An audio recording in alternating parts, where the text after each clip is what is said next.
Good evening and welcome to Gunner Shot. Gunner Shot में आप सबका स्वागत है। आज हम एक ही सवाल के बारे में डिस्कस करेंगे। Does technology win wars? And for this discussion I have with me General Dushyant Singh.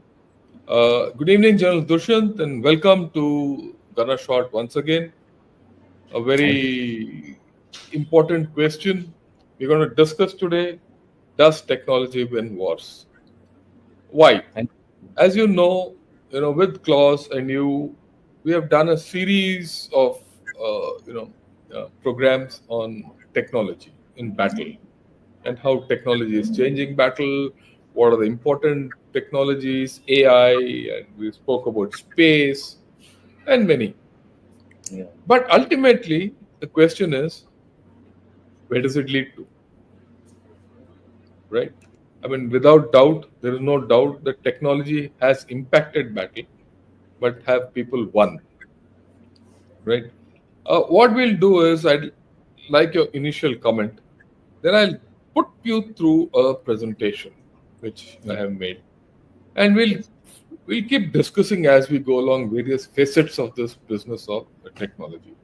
Correct. So your initial views, and then I'll get on to what I wanted to put Sir, across. my first of all, thank you very much, sir, for all the help which you have given to Claus to actually kickstart this technology series. This is a very important series from the perspective of Indian Army officers who are going to uh, take the entrance examination for Defence Services Staff College, which is a career course of 1 year, and I always compare it to getting through this particular test as difficult as getting through IAS for the Indian Army officers. So that is the level and importance of this particular entrance examination. Not only science and militech, there are five more subjects which they have to appear, and each one of them is a challenge by itself. Science and militech is challenging from the perspective that when we were youngsters and when we gave this exam and when we cleared the staff college, uh, we felt it very difficult. We had to go through 3 4 presses and then reproduce whatever questions were asked in the examination. But the challenge now is the speed at which technology is changing, and therefore for the officers who are going to take these exams, they have to be that much fast and quick on their feet to understand what and how the new technologies are affecting. What I have noticed here is that there is a tendency to get carried away by technology. That okay, Yeah, now we have got AI, so the solution for everything is AI. So people start referring, why don't you try this out with AI? Why can't we shorten the OODA loop with AI? What is OODA loop? Observe, orient, decide, and act, which is basically sensor shooter yeah, linkage which we have. So those who are in the defense will understand this kind of a thing. So they say, okay, we have been taking 30 minutes to get a particular fire on the target. You got AI, now get it down to 5 minutes, 2 minutes, 30 seconds, and what have you. You have AI Lavender, which has been started by the Israelis. Now, what AI Lavender has done is it's an app wherein they have fed the all possible data of terrorists in the Hamas organization. Now, this app is going to tell you, okay, this particular person whom they have identified through either photo identity or whatever way it is, the soldier on the ground or system which has been deployed to kill these people, that he is a terrorist. Now, we are depending on that database ultimately for the AI to give you a signal. This guy is a terrorist. Deploy the weapon, shoot it before he vanishes from that particular area. And what I believe I have come to know is that there have been a lot of mistakes done in this particular you know process, because ultimately who is the one who's creating all these things is the human mind. So the litmus test for any technology to succeed is the man behind that technology. And yeah. essentially we would like you to highlight exactly where technology helps us and where technology finds the dead end, and The it dead is the end, yeah, human mind. It is the human mind which has to take over, because take over. ultimately everything is no Yeah, system. I was reading yesterday an article where it was showing, telling that there is no system developed in the world till date which can beat the human system. yes. And we are So, trying to challenge that. The and we are funny trying thing is we are trying to challenge that. to Yeah. absolutely. So, Mm. let's get started, sir. And with this, Yeah, I'll start. Okay. It's a sort of a hotcake kind of a presentation, but it'll be worth it. Right. Now, I read this article, uh, Foreign Affairs. And Yeah. this is where I picked the heading up from. Does technology win wars? And he says the US military needs low cost innovation, not big ticket boondoggles. One point of view. But when you read this article, it explains that technology need not win you wars or not necessarily to win you wars. Okay. But I'll come to certain factors later. I'll just show you where some interesting thinking. Same foreign affairs, sometime later. He says back in trenches. Mhm. Now, if you look at the Ukraine Russia war, right, you see that the trenches are like what they were in First World War. There's no, there's no movement taking place. Tanks, shanks, everything other than there's no movement, there's no maneuver. Maneuver is out. Look at look at Gaza is complete built up area. Where is the maneuver? There's no maneuver. Okay. After all, at the end of the day, Gaza is 42 kilometers of a strip, right?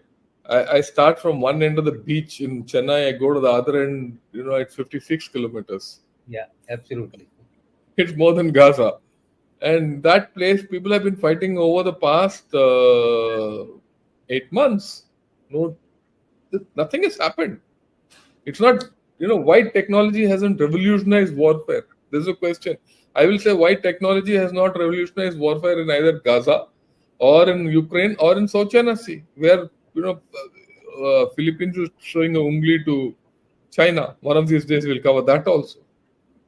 But at the same time, this I found in Washington Post, which says how the algorithm tipped the balance in Ukraine. There is a case where, like what you said, AI has made some difference. The algorithm war is happening in Ukraine. Yeah. And we need to understand this. You have to understand this. And then there's also opinion like, how Ukraine's tech army is taking the fight to Russia. It has taken, there's no doubt about it. It's not only one way. This is, of course, being from Washington Post. This spoken of the what Ukraine has done, but equally there's a Russian angle also to it. Even Russia's, yeah, okay, one has to. But I'm making the larger picture, irrespective of the. And he says Ukraine war is revolutionizing military technology. Whoever masters it wins. Again, debatable because you look at Taliban, they had no technology. Look at America, they had all technology. Who won? Look at Vietnam, right? Vietnamese just died in their paddy fields, but they won finally. Okay. Absolutely. And for that matter, you can take many examples like this. So technology always doesn't win. You might, okay. But then let's see how it affects battlefield because you can't say technology doesn't win, so I throw it out. Right. And this is something which I've got from these articles only. He says technologies give an advantage in war. It alters the capacity of states to create and project military power, right? Like China is doing. Yeah. Okay. And it can create greater firepower to increase the cost in terms of life and limb. That is the misery you can heap on the other guy. It can also at the other end where you can cause casualties to the other person, you can decrease the cost of war by limiting human cost of war by limiting losses and making escalation less likely by deterring, right? So that you can preserve your manpower and political gains you can get. And this is important. Technology shifts the balance between offense and defense. If you have technology, you could be offensive or defensive as you choose. So it gives you that flexibility. It also affects the state's ability to fund wars and to supply battlefield. Right. So how you can do it? Powerful war economies or revolutionizing the and creation and production of weapons, and ideally by doing both. Right? Technology will kickstart your economy, and you create a war economy. You can fund your whole story, and of course, you can decrease resource dependence so that states can control supply chains and sustain their ability to carry out a conflict over time. This is very important. The concept of Atmanirbharta hinges on this. Okay. Now the next thing is we all talk of new weapons and cheap and small technologies and all that. What is coming out is it's not really realistic to replace all existing weapons with cheap off-the-shelf technology. Right? Just because you have some cheap technology, you can't throw out your tanks. I'll talk of tanks a little later. Yeah, many high-end systems still play important roles in combat. You can't, आप एक hypersonic weapon को नजरअंदाज नहीं कर सकते, right? Or for that matter, long-range rocket you can't wish it away. You can't wish away the latest tank or a good rifle, right? But you can complement complex high technology with cheaper autonomous systems, communication, munitions, and decoys. You mesh the two. Right. Then what happens? You can create friction, battlefield friction. You can slow down the conflict or control the pace of conflict. And you can increase the long-term cost to adversaries.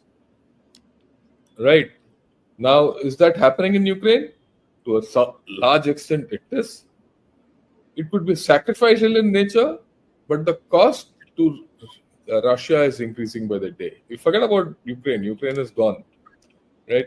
It doesn't exist as a nation. It's a proxy nation there. But the cost to Russia at some point of time will keep increasing, and it has its own manifestation. Okay, and you look at Israel. The same thing is happening to Israel. The cost to Israel is going up, right? Hamas and Hezbollah and Houthis and Iran have used certain amount of high tech and low tech to impose costs on Israel. Then, of course, the last thing is when you look at new versus old weapons, you can invest in resilient networks, adaptable information technology, and munition stockpiles to go beyond the initial salvos of war. So that is basically build war stamina. So it is not as if new and old weapons are separate or you can do away. The idea is mix and match. Now, what are your views before I go to the next issue? Sir, basically, what we have gathered over a period of time based on these two wars and also wars in the past, and I'm referring to Afghanistan, I'm referring Yeah, to, Iraq, Iran, Iraq, everywhere, till the time the war is being fought one way, with technology becoming a demonstrator of prowess and power, there has been tremendous success. But moment the human angle starts getting into it, and moment the fight reduces down to the ground, it is here that you find that technology starts having limitations. I'll give you two examples. Russia initially suffered a lot with the precision guided munitions, JDAMs, etc., which were given by the Americans to Ukraine. And they suffered. They suffered badly, both in terms of tanks, in terms of manpower, which was lost. Subsequently, the Russians realized that these precision guided munitions were dependent on frequencies, dependent on electronics. They started now deploying counter electronics measures to ensure that they always missed their targets. So, what I'm trying to refer to is technology in the initial phases has given tremendous advantage to a person. You take the tanks, sir. Initially, when the Yeah, I'll come tanks, to the tanks. no, I'm We'll just come to the saying that tanks. initially, when a new technology comes in, it gives you such a vast advantage that people start getting, Enamored by it. enamored by it. But moment this happens, there is a counter technology war which starts off. And who starts this war? That is where I'm saying it's again the human mind which starts this war. So therefore, technologies are enabler in my view. Technologies are enabler, and the initial success is always going to be there with a person who is taking the initiative, but subsequently the system starts catching up. There has to be a mix of new and old, like as you said, but the old gives you that, advantage of doing some innovations and trying to actually overcome the new technologies also. Here you will Yeah, find the uh, example of Dushyant, rockets, Dushyant, dud 1 minute, 1 minute. rockets. Dushyant, 1 minute. Just continue speaking. I'll be off. I'll come back in 2 minutes. Okay, okay. Okay? uh, Just Go ahead, just sir. carry on. Yeah, yeah. Yeah. So what actually happens is that when you look at old and the new also, you will find sometimes the old technology can just swamp the new technology. I'll give you example of the Israel Hamas war. What has the Hamas side done? They have thrown dud rockets. Dud rocket means no guidance, no nothing, limited range, but in large numbers. And when they did this, they were able to beat the Iron Dome system, which was far costly, which was very accurate, which had a success rate of 80 to 90%. But even with that success of 80 to 90%, with the innovation, an old weapon or old system was able to overcome the technology. So my only observation in all this is that there is a mix of continuous war which is going on in the terms of technology and in terms of the human mind. Yeah. I completely agree with you. And with this is what I'm going to get out next. Look at this. You know, tanks are not obsolete. In the initial phases of the Ukraine war, everyone said, there are a lot of losses of tanks both on the Ukraine and Russian side. So tanks have lost their value. In fact, both the countries have, lost more than half the tanks with which they started the war. Yeah. Okay. And they say, look, because of these losses, tanks have become obsolete. But then, look at the statistics. This is interesting, actually. In 1943, the loss rate for German tanks was 113%. Germany lost more tanks than it owned at the beginning of the year, right? Some would have been recycled, that's why they're looking at 113%. In 1944, Germany lost 122% with which it started. The Soviet Union's loss rates for tank in 1943 and 1940 were nearly as high. 44, naturally they lost less because Battle of Stalingrad they won, and then Kursk happened, and okay, but still 109 and 80%. Very Now high. look at the very high. In a single battle in Normandy, the UK lost more than 30% of all its armor on the continent in just 3 days. Few have argued that the tank was obsolete either in 1918 or 1944. So just because you lost tanks because of drones, is the tank obsolete? No. So the tank will morph. The battlefield has morphed with drones, so the tank will morph. So this is a thing which just to substantiate what you're saying. And I would like to add here, I would like to Yeah, add to this argument. Initially, when the Air Force, I mean, first time, yeah, it came as a big bang. But suddenly you yeah. started developing anti-air defense and other Aircrafts systems, and then you started talking of the tanks again came back, came back. right? Okay, That is the reason why the tanks came back again, sir. and not only that, today you're also talking Air Force is not required because air is not active. Absolutely. Because drones Okay, have come. drones have come. So these things are all just a change in the way things, evolution of warfare. Nothing goes out of the equation. Not even Yes. bows and arrows, not even clubs. In this Sadi, we have used 4 years back on the LAC, we use clubs to fight, despite the fact we are nuclear adversaries. So nothing Yes. goes out of the equation. Yes. Okay. Then artillery. 80 to 90% casualties have been by fire. Right?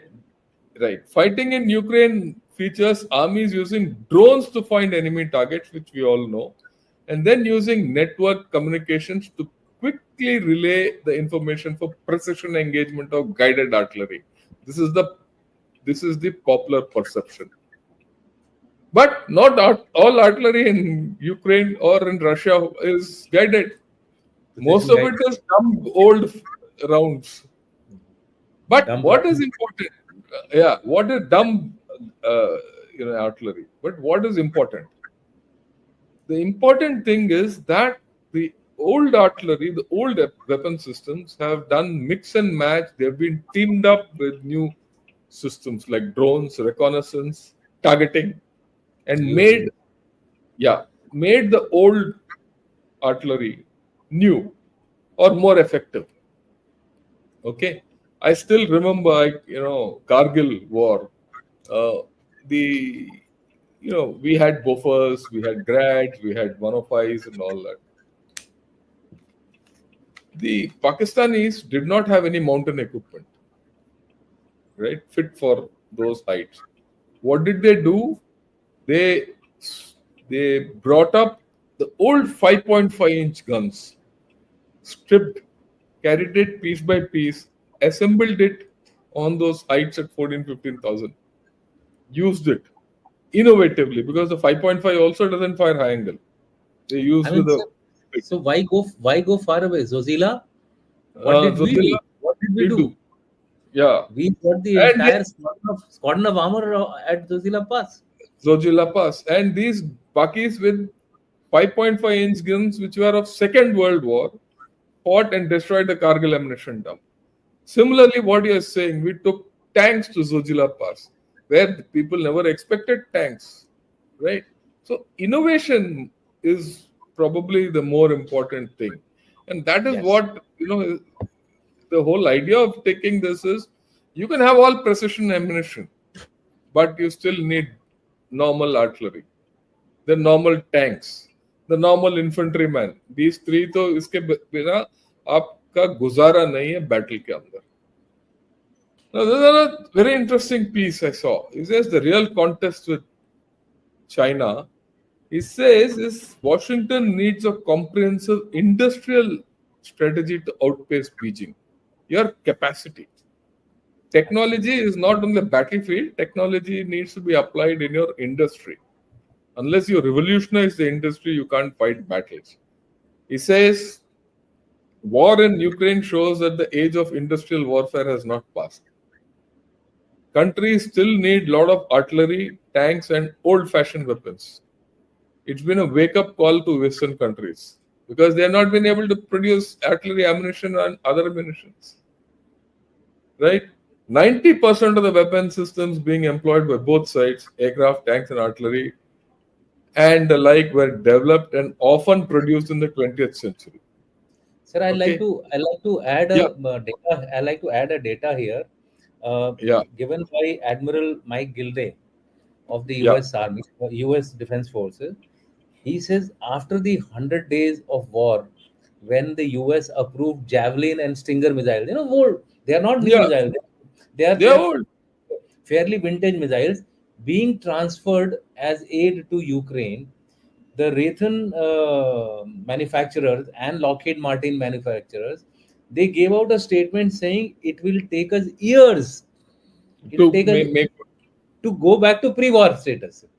Yeah, So that means nobody has abandoned old technology, or nobody has abandoned technology, but it's innovative usage, like as you said, is adaptation and is the innovative usage, that is important. is the key. That is the key. Yeah. Okay, So so let's get ahead. Right. Okay. This argument goes further. He says the reason technological advances are not more determinative in war is that they're only part of what shapes outcomes. That's what we've been arguing. How Absolutely. combatants use their technology and adapt to their enemy's equipment is as important and often more so. Absolutely. The most important adaptations are often not technological but operational and tactical. And tactical. Okay? It is what that man does in the trench which is more important always, which will win the war or lose the war.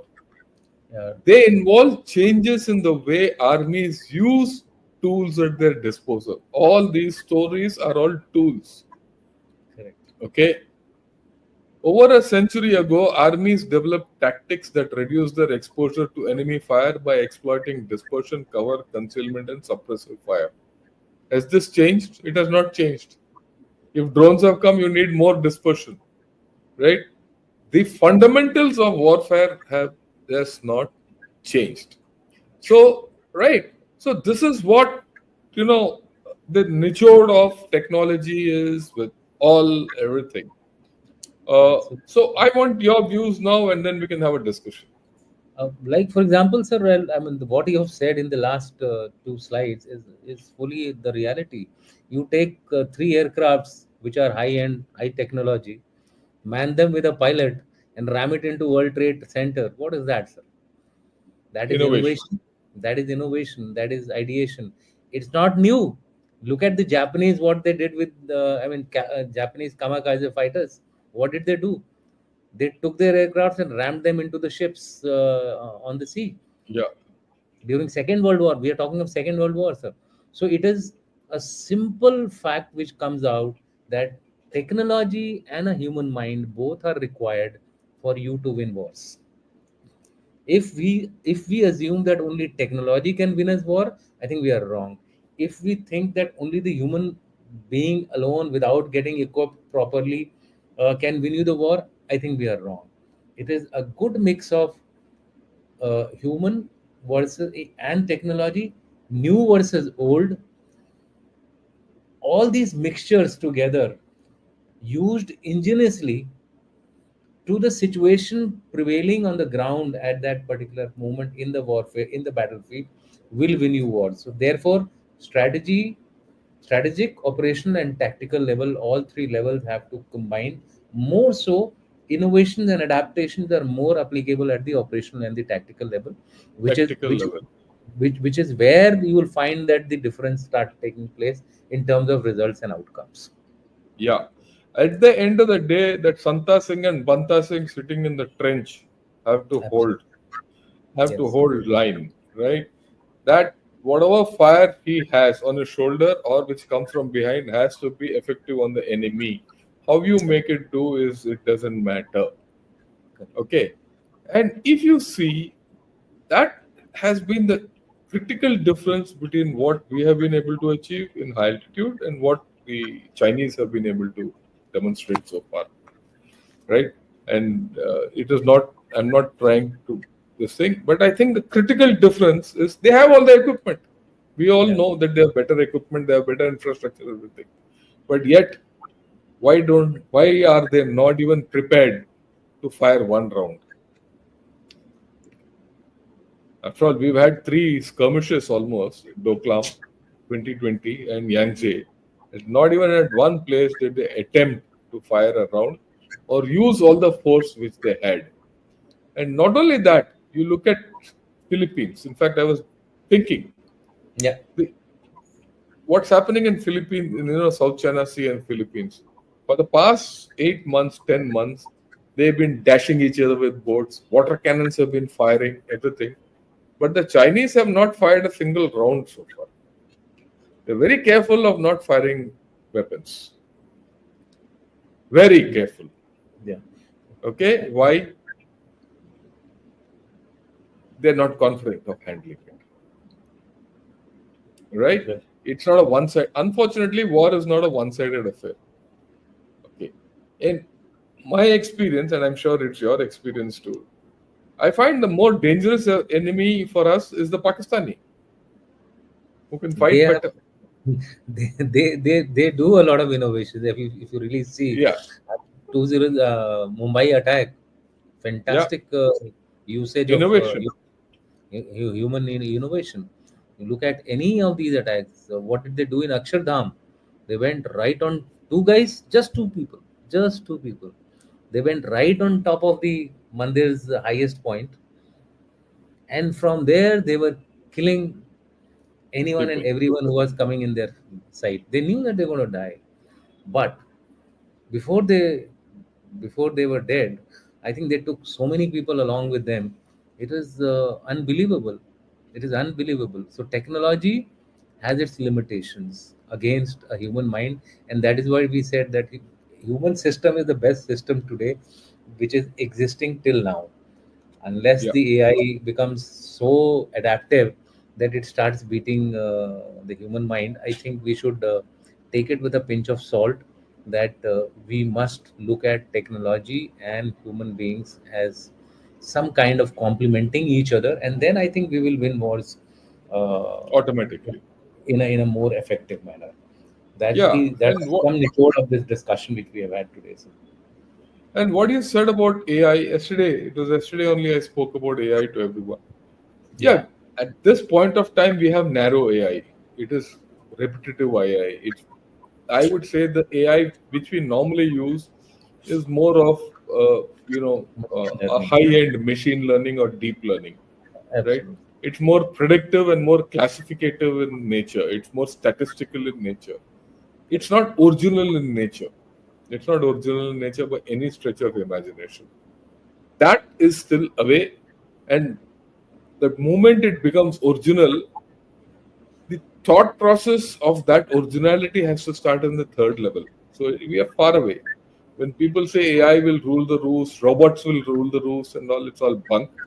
There's a long way to go. Yeah, Okay.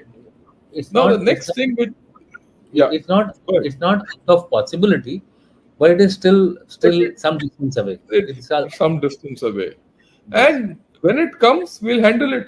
The human mind will handle that also. yeah, The second thing which I want to say is where technology has made a difference. It has made a difference is in your ability to prepare for a war, is in your ability to develop stamina for a war, and especially for big nations, uh, where you have huge responsibilities and you have huge adversaries. The requirement of building war stamina is important. You look at even small non-militia, non-state forces like Hezbollah or Houthis. You see the rocket arsenals they've built up. It is giving them stamina to fight out. After all, at the end of the day, what is Hamas? Hamas has got hardly any, firepower. But the absolutely. firepower it has made, and his originality of thinking, he's still firing. Today also, he's fired rockets Yeah. on Israel. So the requirement of technology to build war stamina is important. Your views on this? Uh, I tend to agree with you, sir, because technology can also offset a lot of your manual requirements, right? Yeah, So if your manual requirements are reduced, obviously you get that much more ability to prolong the war, prolong the conflict. If you start, it is also helping protection. More often than not, we don't realize, we only look at the offensive part of it, but but technology defensive. also results in protection. Now if I have a good ECCM system, electronic counter measure systems, the enemy precision guided munitions can be directed or spoofed to a different direction, to a different location. My my location, my people, my technology is safe from that. So I personally feel that it's a cat and mouse game, where you can use technology both for causing degradation and for ensuring protection. Now in this battle of degradation and protection, who wins is the guy who's smart enough Yeah, of the two. So that is why I also said earlier that it's a mix. It's a good mix of technology and the human mind which will win the wars for us to go to tomorrow. And definitely you can't wish away technology. If today I can reach faster, mobilize faster, obviously, sir, I'll save the number of effort required, number of trucks required, number of rakes required. If the turnaround is faster, what is happening today? I mean, a simple example in the civil, if people have to understand from a civilian perspective, today the roads have become outstanding, right? So the wear and tear of all your vehicles, etc., has reduced. So therefore, less number of vehicles, larger transportation of goods, and similar thing is for defense, where a better technology leads to larger results. Okay, a particular bomb, say for example, if it can straight away hit the target, obviously I don't have to make 100 bombs. Then I just Yeah, make 10 bombs, do with it, and prolong my war for another more. month, another month. So therefore, Yeah, my cost may increase, my cost of production may increase, but my cost of total requirement may reduce, and my yeah. ability to prolong the war will increase. So Increase manifold. And absolutely, yeah, you look at it from a different point of view also. Today, for our entire battlefields are all in high altitude areas. And you need a lot of fossil fuel to survive out there. You need fossil fuel for almost everything for energy. Without electricity and diesel generator sets and all which we take, and we don't have. Look at it. If you spend in infrastructure, take electricity up, you take the fossil fuel out. You take the fossil fuel out, you don't have to transport it. You're not worried about it. And then, most importantly, the pollution part of it also. yeah, And then the cost of buying that infrastructure for the fossil fuel is also taken off. So it's a that's huge saving. And the manpower involved in transportation of fossil fuel from place A to place B. So whole saving you do because if you put infrastructure for energy. But if you have better technology, right? If you can manufacture energy in situ, then you save everything. So how do you get that next level technology in the battlefield? So that is the thing which you have to look. How do you innovate to make yourself uh, better to fight, better to survive, and that gives you the ideas because then you don't have to think. Okay, यार मेरे पास ना आज मिट्टी का तेल नहीं आया, मेरा जनरेटर सेट चलेगा या नहीं चलेगा, I don't know. Now I know मेरे पास सब कुछ है, सामग्री है, where I can generate my thing. So all my systems are go. I can check. I don't have to be think. And then I think ahead. I think into the battle and say, "यार इसको अभी कैसे फंसाना है?" So there's a mental change also which happens, and that is the kind of technology I'm looking for. Your and views, and then we'll ask questions. and adding to what you're saying is why technology today is becoming more and more important and counting for itself is the fact that dual use technology numbers are increasing. Increasing. So there is a sustainability factor also. I mean, evolving technology purely for defense leads to people thinking that we are spending too much money into developing new technologies, but a technology which has a dual use, that means both for the civil as well as for the defense. And clear examples are semiconductor chips. They are absolutely mandatory for any kind of systems which we are dealing with today, whether in the civil, whether in the defense, whether in any of these, even for climate change, even for global commons. Everywhere these technologies are coming handy, and hence the sustainability of technology is increasing by itself by making it commercial over semi-commercial. So that again adds up to your that point which you have just been referring to. So again, sir, technology is important. We are not But it has banishing. its limits. We are not banishing tech. We are not saying that technology is not required. Don't go by the heading we had created just to make you understand that Technology is important, but how to explain to you?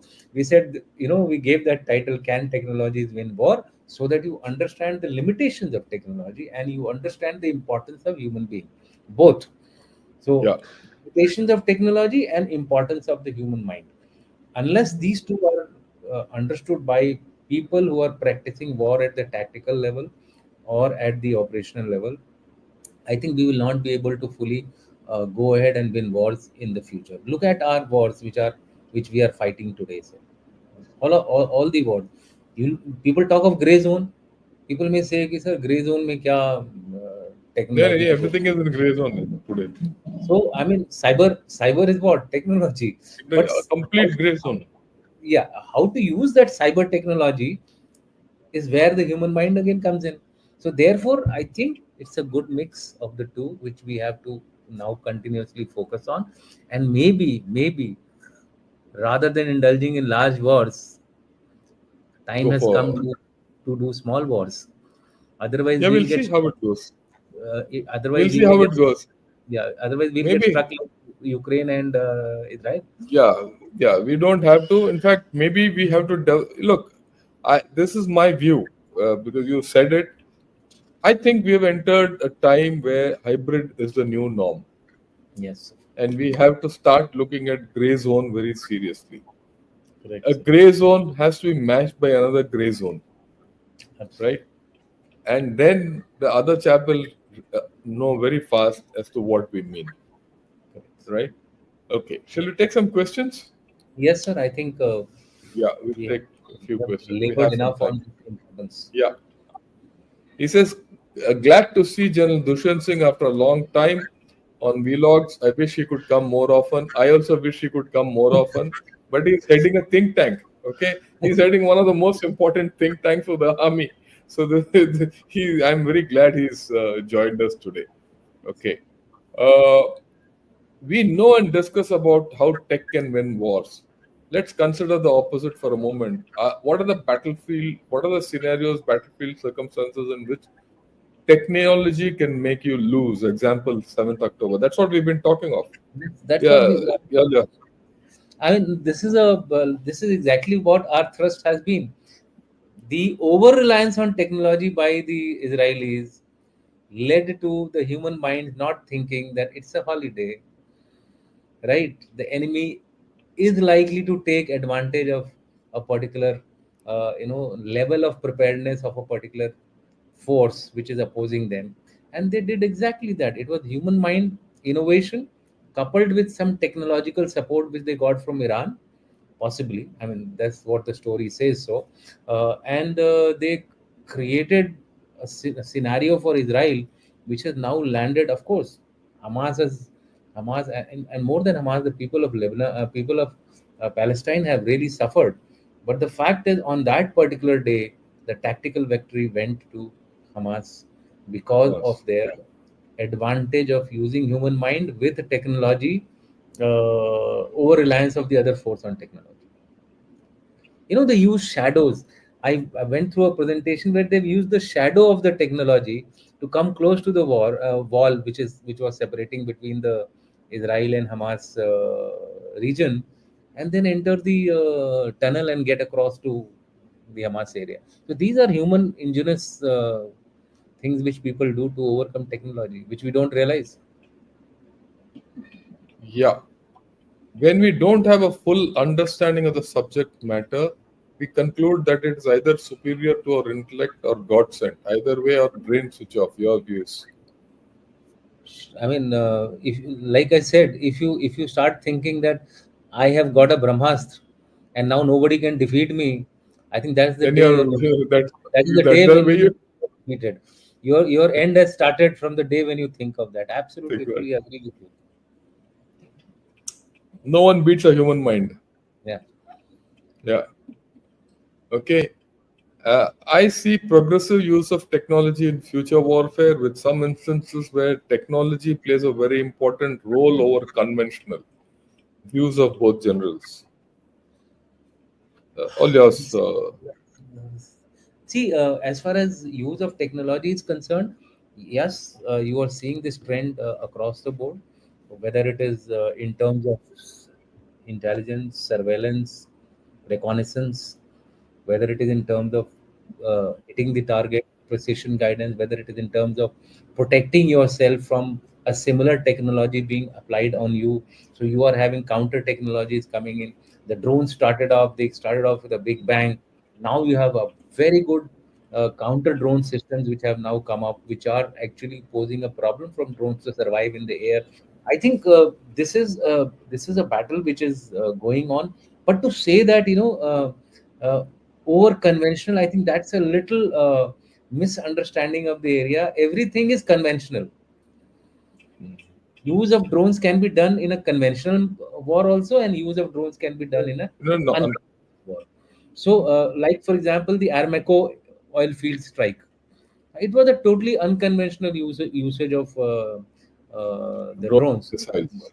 But now what is being used in Russia Ukraine war, fully conventional, both sides. In fact, I interacted with one of a Russian defense expert, and he was saying why we went in for a positional war was the fact that now everything is white on the battlefield because of technology. So I am able to see him and he is able to see me. If I do a maneuver, he is able to pick me up and shoot me down. So obviously, then we went in for the positional warfare, like what General Shankar highlighted, saying that the best protection is the ground against a battlefield which is now white, not black Yeah, anymore. So that's it. right. And you have to understand, technology evolves, battle evolves, and that's the history. There's when airplanes came, they changed the way battle were fought. When tanks came, they changed the way the battles fought. And when tanks came, the horses went out. When Correct. aircraft came, these are things which will happen. It's evolutionary in nature. Okay. All right. High tech would require highly qualified and highly trained combat personnel on the battlefield to guide the battle to a successful complete conclusion. Non-contact warfare is another matter. Your views? Absolutely true. Commanders now have to be techno commanders. Like we have been having these internal discussions that now you can't wish away that well, I'm not aware of this technology. Somebody else will come and handle it for me. I don't think so. The wars of the future, or as we go along in future, our commanders. I mean, we could get away with it, but I think the future generation will have to become techno savvy, techno. Otherwise, they can't exploit technology. It's as simple as not Yeah, having the technology. yeah. I'll give you a personal thing. At this age, both of us are trying to learn what AI is, what space warfare is, which we never learned in our formative years. But why are we doing it after retiring? Because the knowledge which we can gain with what we experience there, we can pass it down to others so that they can come up, right? Absolutely. And the name of the game is non-contact, because non-contact warfare enables gray zone hell of a lot. A lot of gray zone warfare is a non-contact. So Yeah. that's what you're saying is right, Akash. Okay. Which military technologies offer most bang for the buck? Is India self-sufficient in these? Which technologies is India not investing enough in? Where will India make most progress in years ahead? Okay. Okay, This is a very, so very long, no, winding. no, no. It's not it's a. I have a short answer for it. Let me put it. Okay. The short answer for this is the best technology is what wins you the war, and the best technology is what you have, and the best technology is what you use to win that war. So your military doctrine has to be is more important as to how you're going to fight a war. And the way you want to fight a war, which technology is available to you, you have to apply. And you have to invest in that. Very simple. If you don't have a technology, look at an alternate technology. I only want to add in this what you said is that along with what we have and what we possess, how can we use it? We also need to see what the enemy has. As and what How, is the how vulnerable? Yeah, and how is he going to use it, and where are his weak Weak armor? spots. Yeah. Armor I am using more as a metaphor and not as tanks. Yeah. His Where are blind his spots and Yeah, weaknesses. where are his weak spots? So once we match these two, I think that will give you the answer what is going to give you the best bang for the buck. Uh, Look, the moment you go become over technical, a lot of blind spots and holes appear in your armory. Okay, yeah. that's the fundamental thing. Okay, given almost everything shall be tech enabled from henceforth, would you say that Agniveer's induction involving a basic proficiency test before physicals is great foresight for the forces? Well, I don't think so. I don't think we have to. I don't think we should get involved in this Agniveer business, if you Uh, don't mind. Agni Beads is a You, different show altogether. topic, yeah. We'll not. This is the debate of old versus new tech. Isn't it a better idea? India should have large inventory of old and new tech so that as and when situation demands, we can mix as per the requirement. Your thought? I'll just put it. Isn't it a better idea? India should have a balanced inventory. Yeah. Instead of a large inventory, you need to have a balanced inventory, The right? only thing which I want to add to this is that currently our you see any country has a mix of obsolescent equipment, current equipment, and new technology equipment. So there are these three major divisions. Currently, we are tilted towards more of the obsolescent and the current, and only 15% in the new age technologies. Now, this balance, I believe, I'm not an authority, I'm not serving, but this balance is likely to tilt by 2030 into major equipment being in the current and the new technologies, with about 15 to 20% in the obsolescent category. So we will have this mix even if we don't want to have the mix, because that You is the can't way, get away. yeah, that is the way armies evolve. When something new is being developed, there are equipment which are in current and there are equipment which are going out, whether you take the air force, whether you take the army, or whether you take the navy. And that cycle is 50 years, huh? A Yeah, MiG is 50 years plus old. That cycle is 50 years. Every tank is 50 years. Every gun correct. is 50 years. Take the Look, aircrafts. Second World War aircrafts we have also been flying. The we have the Iranian president died in a Second World War helicopter. helicopter. And look at our guns, 130 guns, 1949 vintage. So, okay, right. All future wars will need officers well versed certain niche tech like AI, quantum computing, nanotech, etc. Should we allow for lateral entry of experts till say age 27, 28 with experience in such technology? We do have short service officers. Yeah. So you can have a category coming in this particular and their age is, if I'm not wrong, is about 25 years. You're looking at 2 years more. That we can take a call based on how technologies are evolving. See, as technologies evolve, your ability to absorb people and your requirement of absorbing people also will change, and it's happening. Yeah, It's not as if we are not having. Okay, he says, kindly invite Navy and Army officers to share their views, thoughts, and analysis on war. Look, sure. I want to be very honest, but Navy and Army officers to a lot come. Navy and Air Force officers don't come. Unfortunately, they don't have any. Yeah. Uh, Yeah, he says, General Ravi Saab, I think AI changed various countries' map and finished the borders, especially in South Asia. No, nothing of this kind. Maps don't change borders. People change borders by physically being there. Don't People will think change borders. people change borders. Okay. You stated during the course on industrial output, they West followed a policy of outsourcing industrial goods during the past 3 decades. Do do they have the capacity to bring it back immediately? What is their current preparedness in terms of technically trained manpower workers as a corollary? Does China still hold the key in case of economic warfare? Sir, the high-end technology is still, West has a lead over China. That we have to accept. As far as their capacities are concerned, yes, they have been reduced. Their factories were not working, but now I think they are focusing on it in a big way.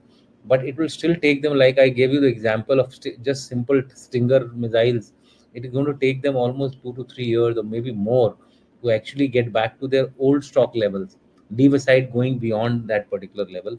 So it is going to take them time, but I think as situation becomes more and more serious, the West will definitely wake up. As far as the Russians are concerned, they have been smart. They have actually pumped in their resources for industrialization. I think General Shankar covered this few days back when he said that the Russians are producing how many rounds of ammunition per day, how many it comes to per month. It's there in his tweet. Please have a look. See, it is Yeah. functioning on the ground. They have revived it with the help of the Chinese or whosoever. It doesn't matter, but they were No, they have the capacity. yeah, and they They were have well ahead. really, They were well ahead of the West. yeah. And I just want to tell you now that General Dushyant has mentioned this, I'm going to do a series. I'm going to do an episode only on that ammunition. Yes. What are we? I'm going to do it in the next 3-4 days. I'm thinking on it. I'm evolving it. I'm putting a presentation together. I'll tell you how do we handle such a situation, right? But that just wait. It's a matter of 4-5 days. And it's Okay. good for India, sir. We are also focusing now on ammunition. We are Yeah, saying that ammunition. we are not going to import ammunition, which is good. Although it We has don't have a some, choice. we have some negative issues on this, but that is for us to improve quality, Yeah. etc. We'll improve that. Okay. Why doesn't India use robot and hard work as like rock breaking, forming issue We are and all doing. that? We are doing. We are We are doing doing it. it. Don't worry. Yeah, we're Yeah, doing it. force substitution. I think Janal Bhatia covered a Is few episodes back with Janal Shankar. Where he yeah. talked about force substitution. Like for example, robot mules. That's one example which Indian Army has already gone into. Okay. It says Indian Army lost thousands of troops unnecessary to capture Kargil Heights in '99. Army did not use long-range weapons, and IAF to destroy Paki troops stationed at higher level mountains. I Hey, think Indian Mastiff, I think you don't know. You this, read this book called Kargil to the Coup by Naseem Zehra. I'm reading it. Why I'm reading it? I'm reading it because I'm going to give a presentation to you this month on Kargil and Pakistan and Kargil and all that. And one of the things they say is we didn't have it, the Indians did it. And आप तो उल्टा ही बोल रहे हो यार, yeah. ठीक है? So, and I think Beaufort was a big example of what Big the thing, yeah, Indian Army did. And let me tell you, please go to these heights. Even with the maximum of fire support, it takes something to capture those heights of 5,000 yeah. meters. It's not दम easy. निकल जाता है, दम निकल People, जाता है उधर. normal walking is not possible. The soldiers had to walk with their full battle loads. Yeah. You should spend a night at that height, एक रात, and you will come बस. to know everything. एक रात की बात है. Do you think the real tech warfare lies in the economy and strategic burden imposed on the enemy through the continuous development and advancement of one's own tech capabilities? This is largely theoretical, don't worry. Yeah, So I it's will more not. of a, you're talking of arms race, etc. Yeah, That yeah. happens. Okay, he says tech helps to protect troops and keep them out of harm's way. That's what General Dushyant also said, I right? highlighted that. Yeah, India lost thousands of troops in '99. USA lost hundreds in entire Desert Storm. Look, I think your history is a little mixed up. Okay, have a look at it. USA didn't lose hundreds in Desert Storm, and we didn't It's lose only later. thousands. It's only Yeah, later when they went on the ground that they started losing in the second Iran-Iraq war. losing. Yeah, yeah, Not Iran-Iraq, US-Iraq war. yeah. Yeah. He says we should want to allow to serve the broader to Robert in place of army soldier. जरूरत नहीं भाई, आपको हिंदी में मेरे क्या right, ये जरूरत नहीं है कि रॉबोट ले जाओ उधर. उसको जरा बिजली कौन देगा, उसको चार्ज कौन करेगा, उसको चलाएगा कौन 5,000 को, वो तो जम जाएगा, बर्फ बर्फ हो जाएगा, बर्फी हो जाएगा उसका. Okay, okay. I think we've generally finished the whole thing and we've done with all the questions. Saikat Ghoshal, last question, I'll take it. When India-Myanmar border fencing will be completed, how work is progressing? I don't know when it will be completed. I don't know how work is progressing out there, but I know it will be useless. Okay, it will not work out there. You have any contrary views, Dushyant? You No, can no. put across. See, everything should be looked at it from both the perspective. There is an effort. I think the realization has come that we cannot fully fence it. There is some effort on to do a selective fencing, Yeah, selective thing is the way and to go. especially where movement of manpower is more frequent, Yeah, where we can do these checks, where we can have customs, etc. Those kind of things. So we'll see. It is still in work in progress. Elections have work in been progress. Okay. elections have been going on in the country. It will take some time. These things will come after the elections, right? I think we've done with all most of the questions, and we've answered all the questions. At least one question per head we have taken, Yeah. right? Thanks a lot for all your questions. I hope we've answered most of your questions, and I would also like to thank Jan Dushyant Singh for joining us today, and I also like to thank everyone who joined me in this series of 6 lectures on technology, right? And I would suggest all of you go through this series of technology, and whenever you want to have a question on this, have a look at those things and give it to your friends, right? It took me a lot of effort to put this on you know thing, and this will serve. And if new technologies come, we'll tackle it.